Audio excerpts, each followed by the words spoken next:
We are actually doing this. We are actually starting a podcast. It's insane, but it's amazing because it's something that I wanted to start for so long, probably since I was a kid. Really? Why? I don't know, it's just one of these things that cross your mind and you're just like, yeah, I want to do that and I want to try that. And you look at people around you and or on social media starting different things and you wish you could do that too. But you know how it goes. You're not brave enough or you just don't have the right equipment and it's getting overwhelming or you just feel like you are not ready for it. Are you ready now? No, absolutely not. But at this point, I'm just having fun, and ready is not a feeling that will come to you naturally. Ready is a decision. So here I am. This is my decision, and let's just dive in.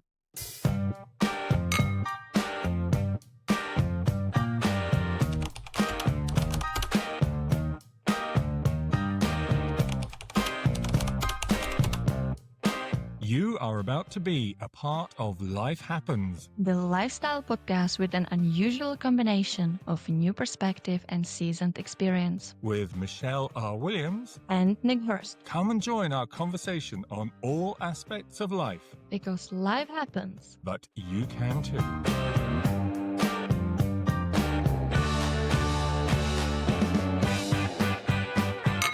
So, is there anything that you wanted to start but didn't for some reason? Because there's always an excuse not to do it. Michelle was telling us all the problems we had when we decided we wanted to start a podcast. It was so easy to throw obstacles in our way. There were obstacles, but mainly they were kind of in our head, Oh, haven't got a microphone. Buy one. Haven't got a camera. Buy one. Haven't got a computer. Yes, you have. Yeah, I have. So we were constantly making up all these obstacles, but they were all soluble. But a lot of it, most of it is actually in your head, wouldn't you say? It is. It's always in your head and you're always making it up. And sometimes I wish that I was more careless and more just not that self-aware maybe, or just like that I could just ignore what people are thinking and what people are saying. But that's not always the case because we do tend to not only, judge ourselves, but judge ourselves through eyes and minds of different people, which it's so natural, but at the same time, it's stupid because you can never tell. You can never know what others are thinking. But it's natural. You just do that. And obviously, every time I started something, every time I'm doing something, I'm like, oh my gosh, what will people be thinking? And will they judge me? And what about people I know? And what about strangers? But at the same time, this is all in my head. This is all in my head because we've been working on this podcast for what, 4 months now? Took us quite a long time, didn't it? It did. So let's go back. We had the idea in June, and it Yes. was kind of unusual because we were in very different parts of the world at the time. Do you want to say where you were? Oh, I was 7,000 kilometers away from you. I was in America. I was in June. I was living near Chicago, working in America, which the distance is not really the issue because, in today's world, you can do everything online and that's fine. What kind of was the issue was the time difference because you had 7 hours more than I had. And that was quite an issue. But for some reason, we managed really well. Yeah, we did. We had had all these meetings online, chatting away. It was because of that that we came up with the idea of the podcast, wasn't it? Because we were talking and talking and talking and talking and having a lot of fun chatting. It always would start at 5 o'clock in the afternoon, your time, which was midnight for me. Actually, we should explain where we are now, just to give some context. I'm actually speaking from Brussels in Belgium, and we're now both in Europe and we're both on the same time zone because you are. Yay! I'm actually now back in Czech Republic, which even though I'm not fully happy about, I'm really happy about it for the sake of this podcast because I can't imagine doing this long distance and despite the time difference, even though we started that way and it was working quite well and we did so much work back in June, but this is probably easier. And talking about obstacles, there are many obstacles in your head, but obviously there are also outside obstacles. And I think that the time difference would probably end and kill this podcast for us because I don't think we would manage. So I'm very glad to be back. And despite us being in different countries right now, and probably for a long time now, it's working and it will work and we will make it work. So we should say a little bit about how we came to be talking to each other across 7,000 kilometers apart and also 7 hours time difference. And because of that, the idea of a podcast was born. Yeah, I think it was mostly because of your late night conversations. Because there is something about having just like a midnight conversation with someone. I love talking to people late at night because people are tired and they're more vulnerable. And I can still, knowing you the way I do, I can still see the difference with you. The later it gets, you get more philosophical. And so do I. So, it's not a bad thing. But I think that was the reason why the idea for this podcast was born. But funnily enough, I'm not sure if you know that, but the idea was in my head for years now. Because, I know you for what, 5 years? And I remember joking with my best friend. I was always saying, oh my God, me and Nick really should have a podcast. But it was really just a joke because I was never about to tell you. And it was just sort of me joking about it with my best friend. And then I don't even remember why I told you. Was it in June for the first time when I told you? Yeah, it would have been. Because it was a joke. I'm sure it was a joke. I was never really serious about it. But unfortunately, you are someone who takes my jokes seriously, which now I know that I have to be careful with my ideas and jokes around you because you always take it seriously. But I remember we were talking and I was like, this was really good. We should have a podcast.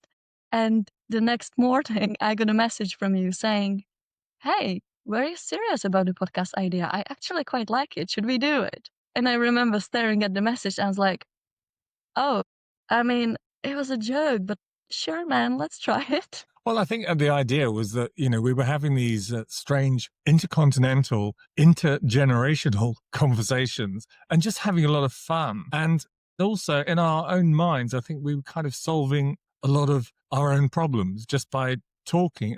And I think the idea of a podcast was let's share that, and everyone can join in, basically. But Yes, starting a yes. podcast is one thing. To say, let's do a podcast, and then to think, okay, how? That was the next thing. And that's where the first obstacle. And it's like any of us when we're starting a new project, you think, oh, this is a great idea. Let's do this. And then it's like, uh-oh, now I've actually got to do something. How do I do it?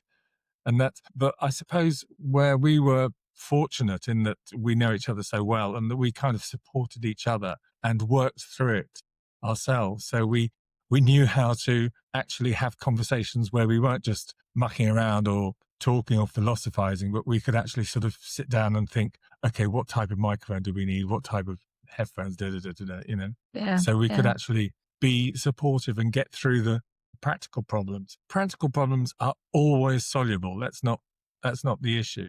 The issue is what's in your head. Mm, yeah, yeah. I mean, I agree with everything you said, but also sort of remembering the whole process now, going back to June, I was obviously excited about the idea because, as I already mentioned, having a podcast was something I always wanted to try. It was something I was always so fascinated with. But at the same time, and with different projects in my life that I started with different people, it was never working for me. I'm not sure if it was the people that I started that with or if it's just me and being so independent and having to do everything on my own. But I remember having doubts about us building something together because it's hard to agree on things with someone and like to have the same vision and to communicate constantly.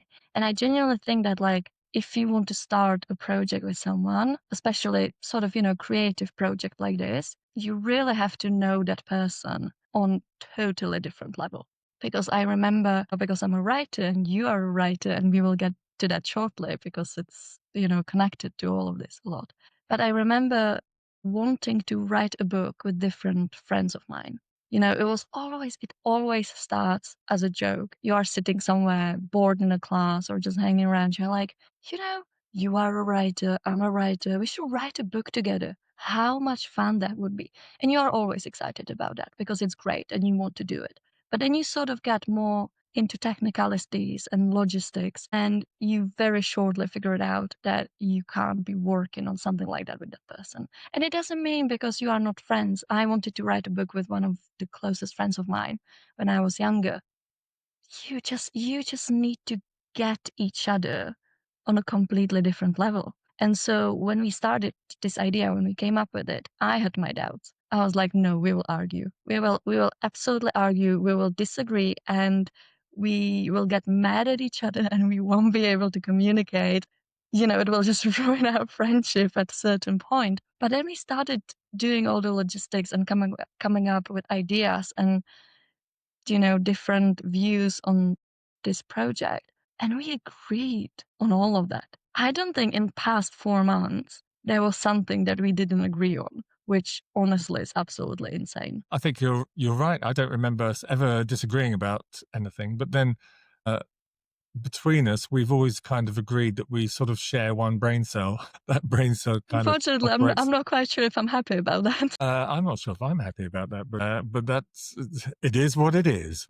I'm so nice that I share my one brain cell with you and you don't appreciate it at all. I do. It's a fabulous brain cell from where I'm sitting. Let's just get back to starting a podcast, starting a new project. And so we overcame all these practical problems, and then you made a point. You were talking to me about all the problems of just in your head, and then imagining. Because it's the very nature of a podcast, you're putting yourself out there. People are going to hear you. People are going to see you. And then you worry Don't about remind me. At this point, do not remind me. Just keep me in just that delusional it's just bubble you of and me mine that here, I'm. Misha. Oh Just you yeah, and thank me. you. Thank you. That's what I wanted to hear because, the idea of people actually hearing this definitely doesn't make me nervous. Absolutely not. I'm definitely not worried about it. So yeah, keep going. So basically, what you're saying is you're more comfortable to speak to strangers or be seen by strangers or put yourself out there in front of strangers rather than people that know you and like you or I love you. do. I do. And it's such a weird feeling. And I really wonder if I'm the only one who's like that or if more people have that. The idea of, I always sort of picture it as standing on a stage and talking to people, and they are actually there, they are actually looking at you. And I would rather have a room with thousands of strangers than a room with like 10 people I know, even my friends and family. The idea of it is just so scary to me because I think it's because I don't care if strangers judge me. I do not care. You never know what they are going through. There's usually jealousy involved or their insecurities, and I can excuse it for myself this way. And if a stranger judges me, I'm like, you're a stranger. Why should I care? But the idea of someone that's close to me judging me or like thinking like, oh my God, what she's doing, this is so embarrassing. That's the thing that's so hurtful. And that's the thing that's so scary. Not like it ever happened to me. On the other hand, I have amazing people around me, and I have so many very supportive friends that are so excited about everything I do. Just, mentioning my best friend, which I will probably be mentioning her a lot. Her name is Caroline, you know her. And I know her literally since the day I was born. So we are friends for 21 years now. And she's my biggest fan. Like everything I come up with, she's just cheering up on me. She's like, oh yeah, this is amazing. You can do it. I'm so here to listen to your podcast. I'm so here to read your book. And it's beautiful. It's beautiful and I love her for that. But there's still something in the back of my head thinking like, what if she thinks it's stupid? And I have it with people who know me and I'm like, I don't want people around me to think something I do is stupid. So that's probably why it's so hard for me to perform or present myself in front of my friends. And it's so much easier presenting myself in front of stranger. And I'm really curious about others' people opinion on that because I feel like I'm the odd one. I feel like most people have it the other way around. So how do you have it? Good question, actually, because I've spent my whole life sort of standing up in front of lots of different people and doing lots of Yes. different things, all being uh, on, well, in front of a microphone or in front of a camera. And I always feel nervous before doing anything. And I think you should. I would be worried if I didn't feel nervous. But once I start doing it, then that goes out of my head. And I kind of feed off the energy of whoever I'm in front of. It's harder, obviously, if you're like, as I have been, working on radio or something where you're just sitting in a studio on your own, or maybe with an engineer on the other side of the glass and you're speaking into a microphone. But at the same time, you do get a kind of buzz and there is a sort of adrenaline rush that you get from that. So putting it out in front of people, yeah, for instance, this podcast, when I think, oh, well, this could go out to all sorts of people that I know around the world. So I've lived in a number of different countries. That sort of makes me think, well, showing a different side of me. But at the same time, let's just pull it back to the fact that what we're talking about here are all the obstacles that exist to starting any kind of new project. There are the practical obstacles we talked about, haven't got a microphone, haven't got a camera, buy one. But then there's the obstacles that are in your head, and anything that you do. I mean, not everything's a podcast, not everything is putting yourself out in front of people, but anything that you start yourself, any kind of new project, however big or small, you're sort of putting yourself out there because at some point, someone is going to be judging what you've done. And That's right. in your head, that's the first ready-made excuse not to do it. Oh, I don't want to be judged. But sometimes you won't have any choice. And so Yeah. just getting something started can be really, really hard. I just wanted to sort of get back to something you said because I realized it as you were talking now. That I love the fact that you call all of these things obstacles because I think that so many people would call them excuses. And when you call something an excuse, it's sort of blaming you for it. Like, oh yeah, this is just an excuse. Like you are putting it into your head. But it's not just an excuse. You are not doing it because you want to give an excuse. I mean, sometimes people do that. But in this case, they really are obstacles. And it doesn't matter if they are in your head, if you made them up, they are still obstacles. But seeing them as obstacles makes them just so much easier to overcome. Because if I, in my head, think, I don't want to do that because this and this and this, and if I label it as an excuse, I'm like, oh, now I have an excuse, I don't have to do it. But if I label it as an obstacle, I'm like, okay, it's still there, but it's an obstacle. It's something I can face and something I can overcome, which is probably what we are doing and what we did. And that's actually quite cool. Actually, I never thought of that. That's really good. And you made me think of something there.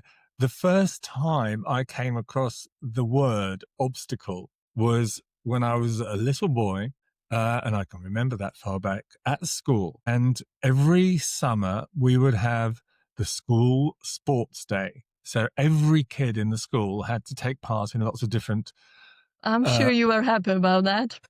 well, and those days, not particularly. I was really rubbish at every sport, and I was always really slow running and stuff. And so you would have certain races that would be relatively elite, like obviously the 100 meters is always the big one. And I never got close to getting to the finals of that.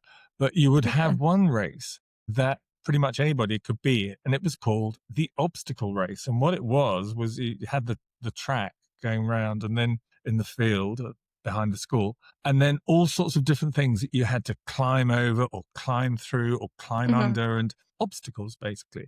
But they were all things that you would overcome. You would get to the Hmm. end. So an obstacle is something that gets in your way, but you overcome it. You get past it. So you might not win the race, but in a way, completing the race is a win in itself. I'm getting a bit philosophical now, aren't I? I can tell. I'm used to that, and we all should get used to that because you do that often. But no, Yeah, but what you just said, I absolutely loved it because you know what? Obstacles actually make it easier because you have this whole race, and when there's no obstacle, you just focus on the whole race. You're like, okay, this is the start, this is the end, and that's overwhelming. 100 meters or whatever. It's overwhelming. But when you are focusing on those small little things, you are sort of breaking the whole race into smaller races, and then it's easier to overcome it. And even though I'm definitely not someone who would run a race, because a sport is not something I do, but using that metaphor almost for everything else, I just like really love it. So technically, obstacles make these things easier because they break them down and it's easier to overcome it, which I kind of like. It's a very good view on things like that. Well, I've got 2 points I want to make to sort of back that up as well. One is, and you'll relate to this because we are both avid list makers. So when we've got something to do, we love to make a list. And Yeah. actually, what you're doing with that, because I used to do it all through my professional life, every job that I've ever done, I've had 24. I would make Oh, be proud of that. Say it louder, I've had 24 jobs in my life and we will get to them. and counting. And I would start the beginning of a week. I would make a list of all the tasks at the beginning of the week. And then I probably would have like sub lists of like Monday, and then, Yeah, and I'm the probably same. somewhere, probably I would have a piece of paper that started off, make a list would be the first thing on That's the list. that's literally beginning of my every week. It's like Monday, make to-do list. Tick. But you see what we're doing there is we're just taking all the things, all the obstacles and breaking them down into Yeah. achievable chunks. So that's one point. My other point was that many years ago, I was working at the BBC and I had been sent on this management course being run by an independent consultancy. It was a week-long course with lots of really, really interesting stuff. It made me the man I am today. But I remember one thing right towards the end of the course that they did this exercise, very physical exercise, where you would stand on one side of the room. Somebody, one of your fellow course members, would stand halfway across the room, sort of in your way. And then you were told to look at that person and then walk to the opposite wall. And that person was told to stop you. And if you looked at the person, they would stop you. You would walk and then they would stop you and that would be it. That would be the end of the exercise then. Then they would say, okay, now we redo it, same setup. You're one side of the room. The person is the obstacle, by the way, in case you hadn't got it, is in the middle of the Now room I got it. with the instruction to stop you. But this time you're told, don't look at the person, look at the far wall that you're going to. And it's really, really weird, but it really works because you get past the person. You just kind of barge past them. And, if you're me, I'm quite a big guy. So I could do that. And when I was doing it the first time and focusing on the person that was in my way, they were able to stop me, even though he was a lot smaller than I am. So again, it was just a kind of sort of it was a physical way of demonstrating a psychological point. But anyway, we've got very technical there. But the fact is that obstacles are something to be overcome. Excuses completely trip you up. So don't make an excuse. Just think of, I've got various obstacles to overcome. How will I do that? And Yeah, then do but it. they are literally the same thing. If I sort of go back to us starting this podcast, there were so many. And if I remember all the obstacles, every single one of them could have been an excuse. Like, oh, we are 7,000 kilometers apart. Can't do that. We have 7 hours time difference. Can't do a podcast with that. But because it was something we really wanted, and because it was two of us, so we sort of, pushed each other towards it, the excuses became obstacles that were so easy to overcome, actually. And obviously, at the very beginning of it, I was wondering about all these things. And now thinking back to it, it's almost funny how easy it was to overcome these. And it just makes me, despite one of the obstacles that is more recent and I can think of is me being nervous. Because, like, honestly, and I don't think I look like it, but I'm really nervous. My heart is racing right now. And I just want to scream, but I keep this, calm voice, and I'm like, oh yeah, this is cool. And which is probably a bit of a difference between you and me, because as you already mentioned, you worked for BBC for a very long time, so you are probably quite more used to speaking into microphone to people than I am. But again, it could be an excuse. It could be an excuse. I could be just like, Nick, look, I'm an anxious, awkward person. I can't have a podcast. And that would be it. That would be the end of the story. But because I really want it and I really don't want to be a nervous and awkward person, I'm like, okay, here we are. Let's overcome it. It took me a long time. At the beginning of this recording, we were just sitting there for like, 20 minutes, and I was just screaming, not even internally, but a bit out loud. I was like, I'm not doing this. But I am, and it's scary, and I'm trying to climb over that obstacle. And, unfortunately, it's not comparing it back to the race. It's not an obstacle that you will just overcome once and then you are fine. Unfortunately, things like that are obstacles that you will be, getting, you just have to get used to it. And so I know that despite me being able to go through this first episode, it won't fix my nerves. If we get to the second episode, and when we are recording the second episode, I'll be just as nervous as I was today. And probably episode 10, I will be still the same. But then episode 20, I might be all right. And it takes time, and it can be discouraging because if you are overcoming a physical obstacle, you just go over it and you call it a day and you're fine.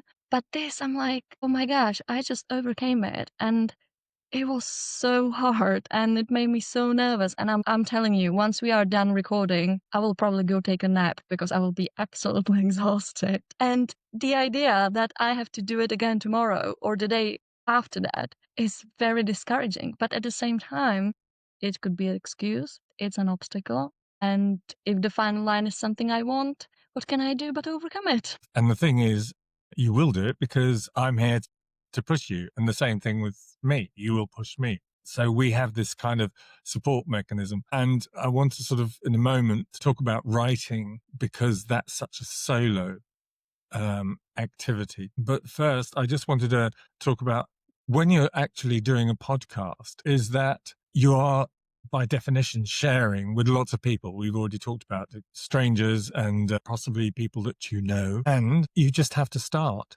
You're not an You have expert. to. You might be nervous. Well, you've established that you are nervous. I'm a bit nervous, I guess. And you still have to do it. We have to do it, and then we put it out there.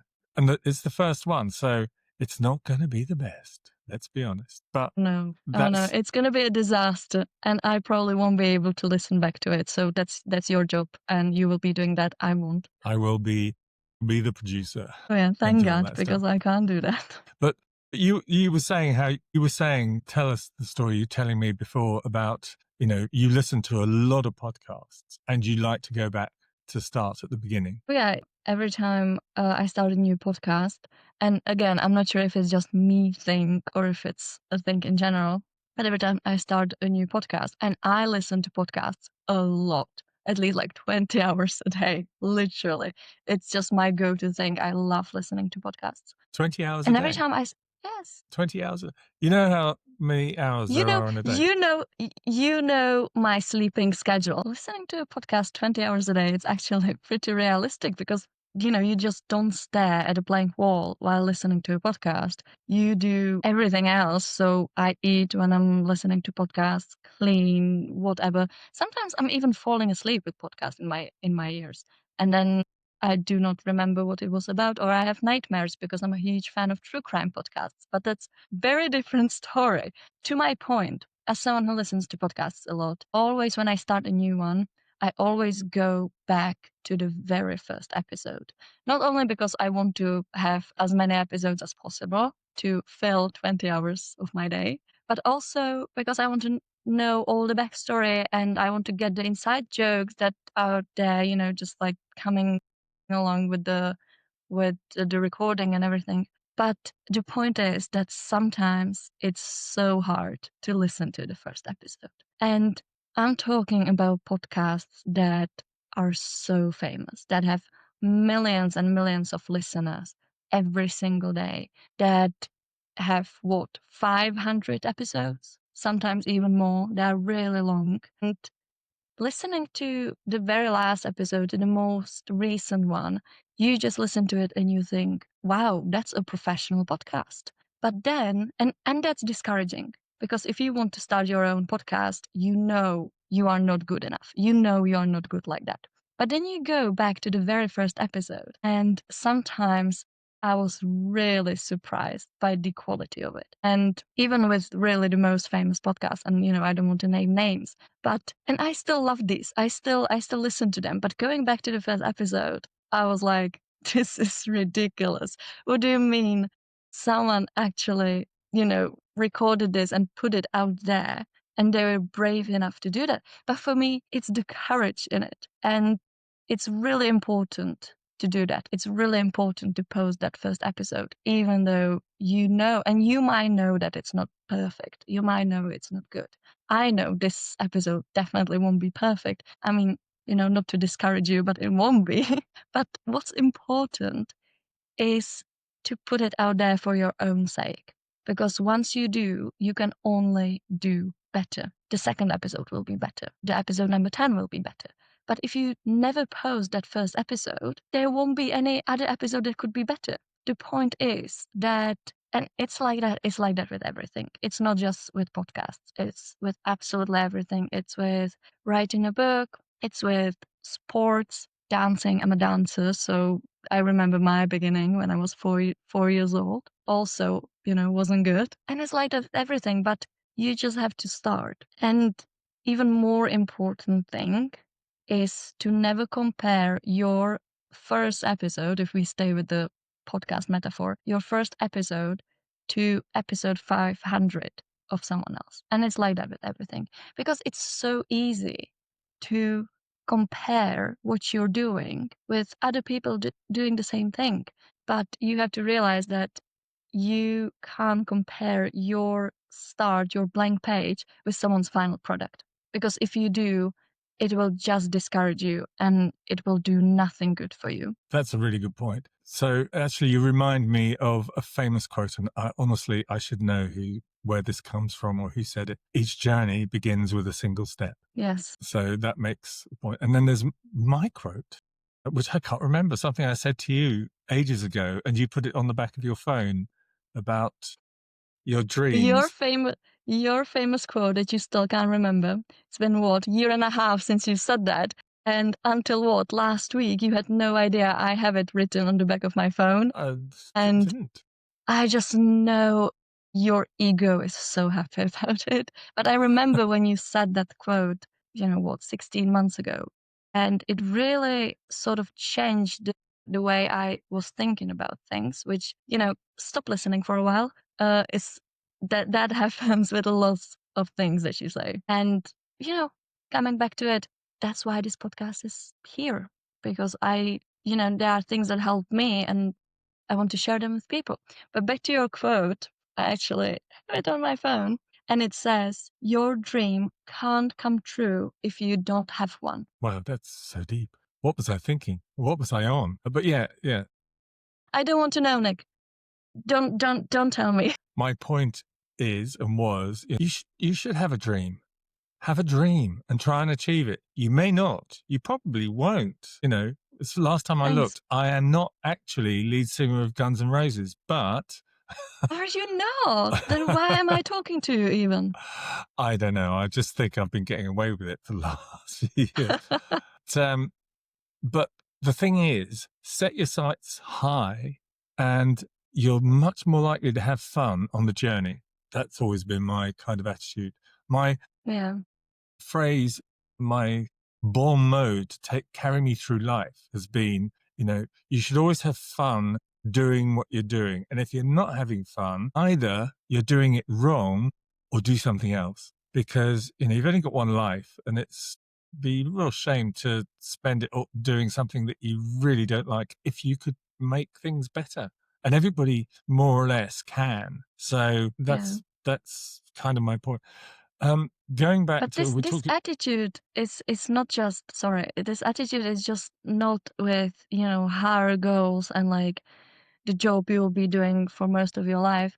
But I like to think about it more with the little goals, with the sort of side things that you are doing, because you don't have to have hobbies. You can focus on the purpose of your life, your career, or whatever the purpose of your life is. And you can be happy doing that. But I also think that you should just not make fun of, but have fun doing other things. Like, I don't have to sit here and do a podcast. I don't have to write a book. I don't have to do all of these things because they probably won't become the major path of my life. I mean, they could, but they probably won't. But I'm sitting here doing a podcast and I'm not doing it because I want to get famous. I'm not doing it because I want to make money out of it. I'm doing it because it's so much fun. And I would still be doing it even if it was just you and me and Caroline and my mom listening to it. I would still be doing it because it's fun and because it gives me a little bit of light into my everyday life. And it's enough. And it's enough. And if it goes somewhere and if it becomes the major part of my life, then great, I won the lottery. But if it won't, I'm still having fun and I still love it. Well said. And in that, you mentioned again about the writing thing. So I want to sort of pull it to that, to talking about starting new projects. We've talked about starting this podcast and we are here to support each other. But if you're writing, and this same thing can be applied to lots of different things that in our lives we may have to start, something that you have to do on your own. You have to motivate yourself and you have to actually grasp. We have this expression in English: grasp the nettle and get on with it. And with writing, there is a sort of expression again for that. We have the expression for everything in English. No, you have an expression for everything. It's not an English thing, it's you thing. Okay. And yeah, because I do make up my own expressions. We'll talk about some of those in weeks to come. Yeah, and we will definitely have to explain them. Yeah. But when you're starting writing, and I know Michelle hates me when I say this because I'm sort of taking the mickey out of anybody who was born in the digital age, so we say. When I grew up, we had this piece of paper. So you just called yourself old. That's all it has done. I'm an old guy. And because really, computers were like science fiction when I was at school. And so when you had to start writing something, you stared at a blank sheet of paper and you stared and you stared and you stared. Now you stare at a blank screen, same thing. But it's the blank sheet of paper syndrome. That's the syndrome of starting any project. You stare at this, and the longer you stare at it, the blanker it gets. So my answer to that always is, and I've actually just started my third book, and having written some notes about it and done some research and written up my characters, then I was staring at the blank screen and thinking, got to start. And I just threw words onto the page and started typing furiously, and knowing, because it's a writing project, something you do on your own, that what you write first is not what's going to be published. It's going to go through so many edits and more than one person. So it will be refined and refined.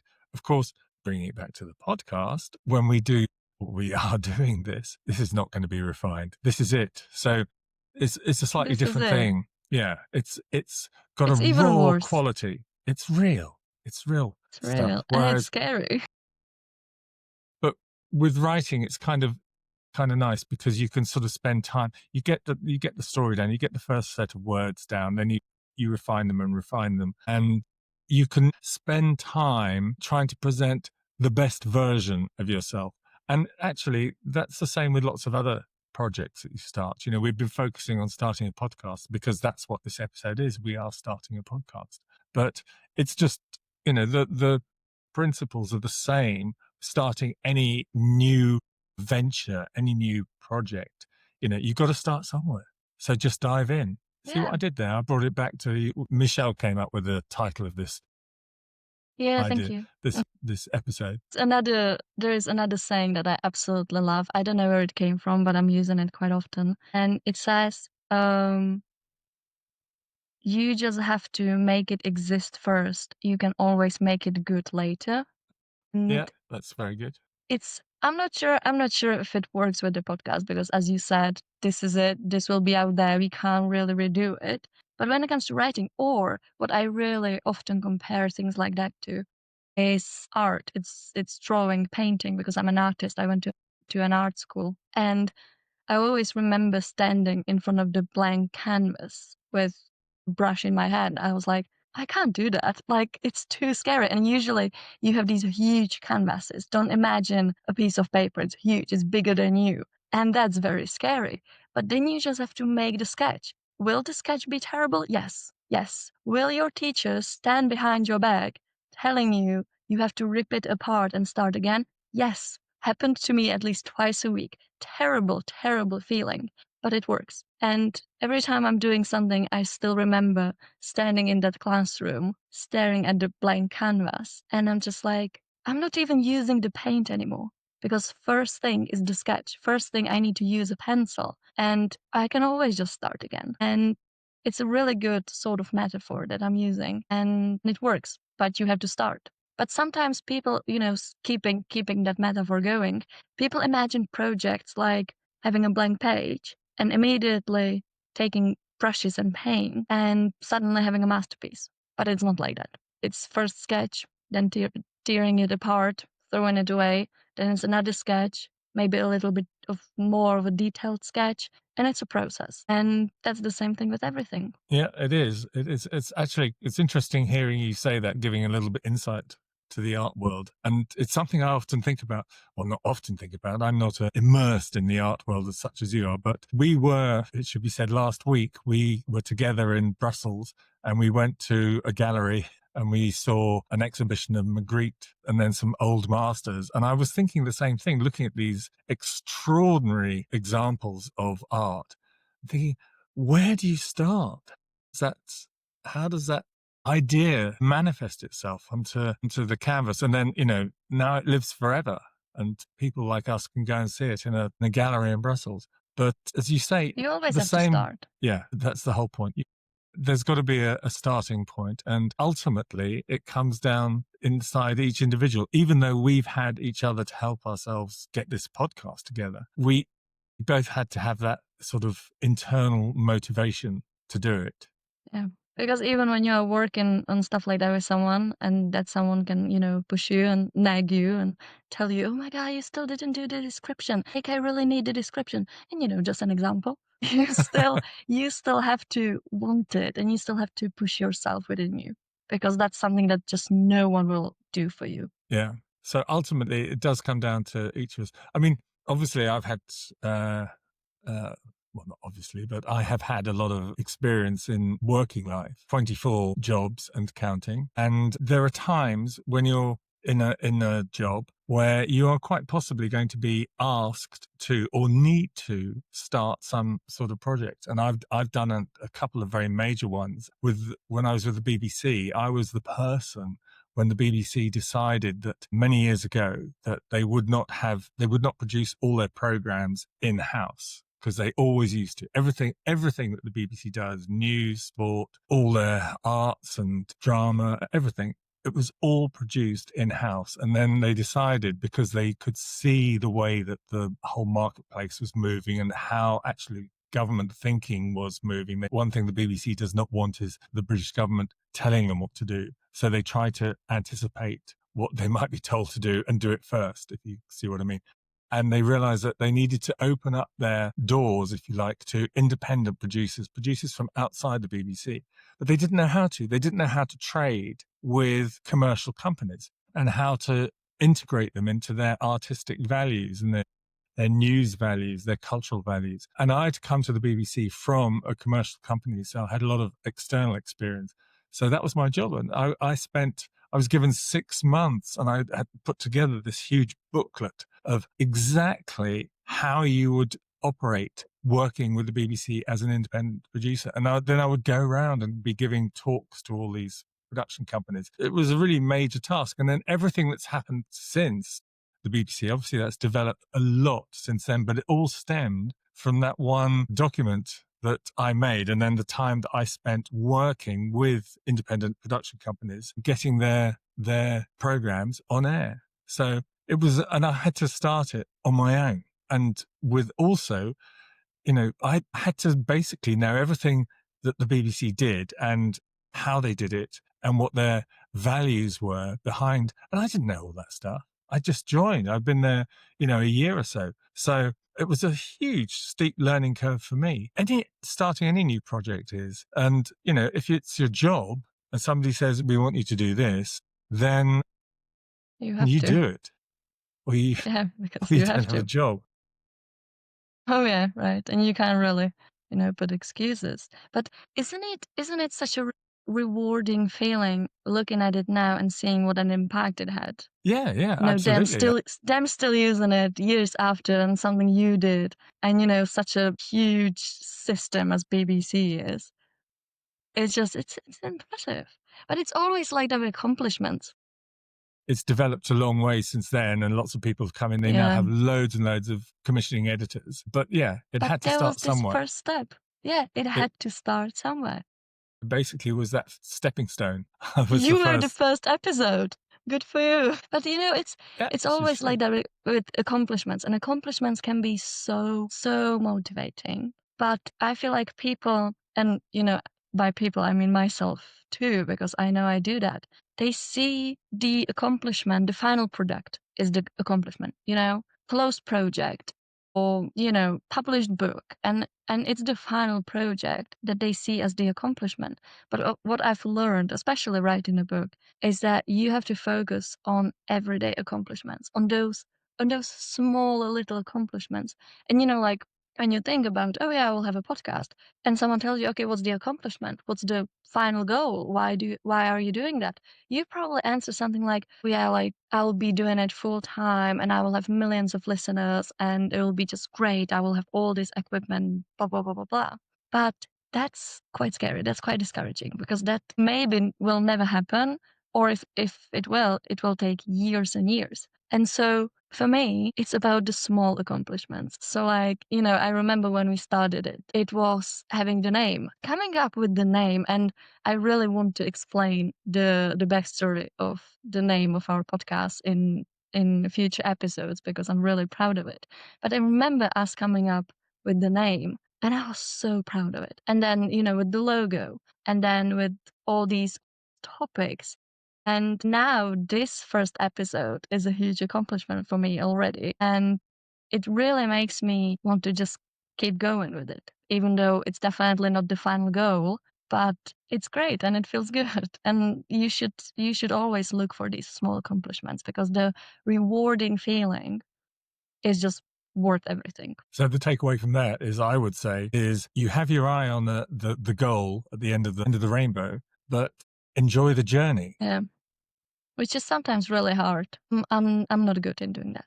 I'm really bad at being in the moment and enjoying the journey. And I get very overwhelmed with the final goal. And sometimes even when you get to the final goal, it's not as rewarding. I remember when I finished the first draft of my book, which was like 65,000 words. And that was, the major accomplishment.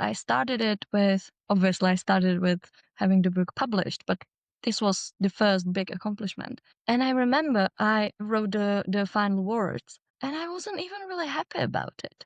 And I was much happier days prior working on the book than having the actual first draft finished. So So it you is were important. enjoying the journey. I could enjoy it more. I could enjoy it more because I really wanted to finish that first draft. So sometimes I even rushed it. I mean, I wrote in what, 30 days, which was insane. I still have no idea how I've done it. But looking back at it, I'm like, oh yeah, I wish I enjoyed the journey more. And now working on the second draft, which I'm working on for months now, I'm trying to enjoy the journey. I'm trying to enjoy every chapter and every sentence and sort of just be in the moment. And it's just much better. So to wrap up, we've been talking about projects that we've started, and obviously this podcast, which you can see and hear. But what about you? Yes, we want to know what you are working on. We want to communicate with you. And you can let us know in the comments, or you can write us a message on Instagram at lifehappens.podcast because we genuinely want to know about it. We're looking forward to hearing from you. And that's it from us for today. We'll be back next week. Do come and join in with the conversation on Life Happens.